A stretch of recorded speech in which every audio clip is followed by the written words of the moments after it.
Mày quá tông nhá. Yeah.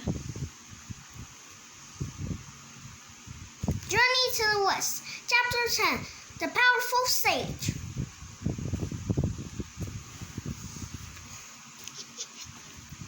How will we defeat Sun Wukong?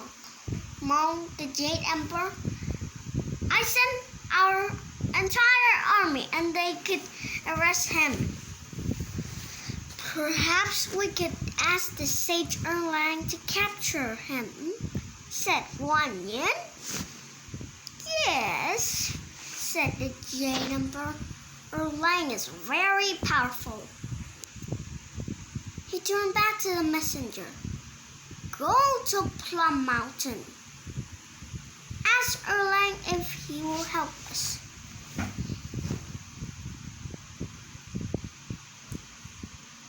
Wukong stood in front of the waterfall, cheering his subjects. Okay, just defeat an entire army from heaven. I hope the Jade Emperor learned his lesson, said Wukong. His army are no match for Sun Wukong, a deep voice bound. He looked up. A large man was coming down through the sky. From the sky. From the sky. All the monkeys and apes ran and hid. I am Erlang, said the man. The Jade Emperor sent me to rescue. Wukong laughed. The Jade Emperor's entire army couldn't defeat me. What do you do? What do you think you're going to do? I'm going to take you back to heaven, and you will be punished. Wukong, he waving his iron bar and leaped at Erlang. Clang! Erlang blocked the bar with his sword and then struck back. Wukong jumped out a cloud and to get out of the way. Erlang leaped into the air. He shook his body and suddenly grew much bigger. Wukong laughed. I can do that too. He shook his body and grew just as big as Erlang.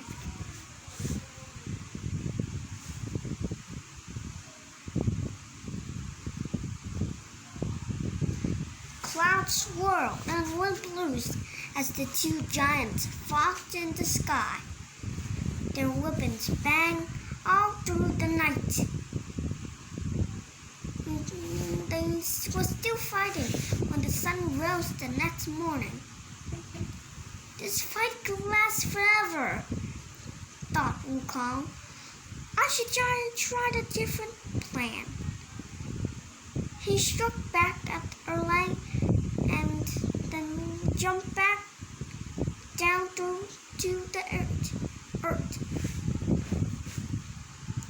He turned himself into a sparrow and perched on a branch. Erlang will never find me now. He looked up and saw a hawk. The hawk swooped toward him. Oh no! Thought Wukong, that's Erlang! He dived into the stream,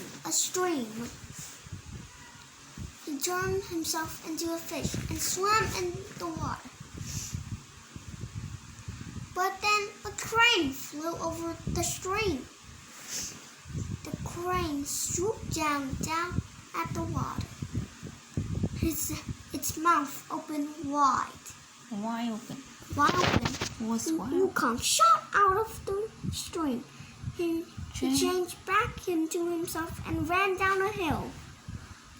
I'll turn myself into a temple, he thought. If Erlang tries to enter, I'll bite him.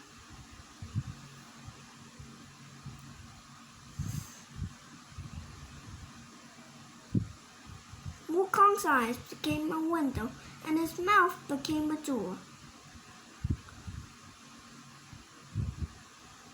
He turned his tail into a flat hole.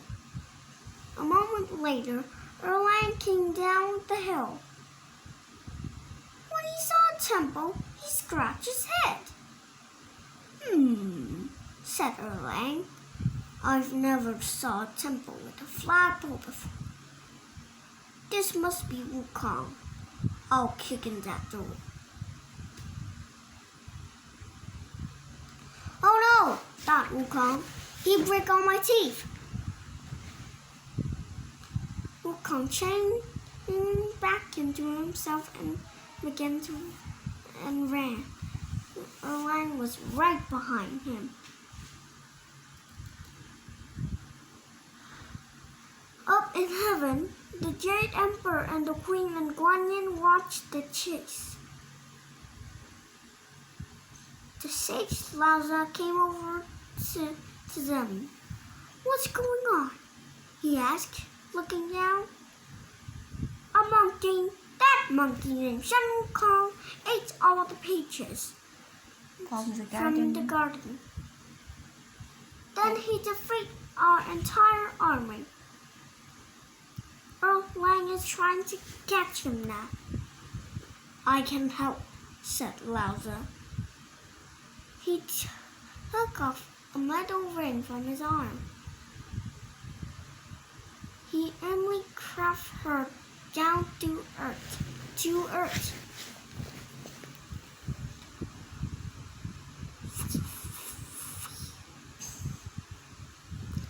Clunk! The ring hit in Wukong's head.